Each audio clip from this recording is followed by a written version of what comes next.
Pakistan England test series کا دوسرا match Multan میں کھیلا جا رہا ہے، جس کے پہلے روز پاکستانی ٹیم نے انگلش بیٹنگ لائن کی دھجیاں اڑا کر رکھ دیں۔ جوابی وار کے دوران کپتان بابر اعظم کی نصف سنچری کی بدولت پاکستان کی میچ پر گرفت مزید مضبوط ہو گئی۔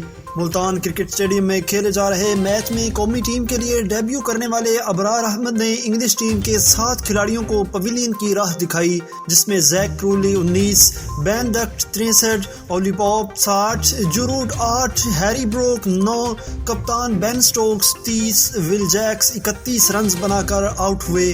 زاہد محمود نے اولی روبسن، جیک لیچ اور جیمز اینڈرسن کی وکٹیں حاصل کیں۔ اس سے قبل انگلش ٹیم کے کپتان بین سٹوکس نے ٹاس جیت کر پہلے بیٹنگ کا فیصلہ کیا۔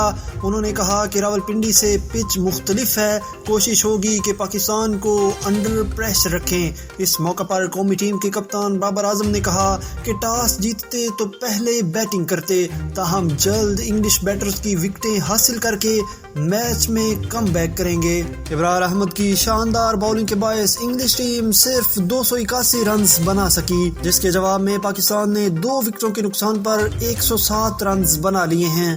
کپتان بابر اعظم 61 اور سعود شکیل 32 رنز بنا کر کریز پر موجود ہیں، جبکہ اوپنر امام الحق 0 اور عبداللہ شفیق 14 رنز بنا کر پویلین لوٹے۔ قومی ٹیم کو انگلش ٹیم کی برتری ختم کرنے کے لیے مزید 174 رنز درکار ہیں۔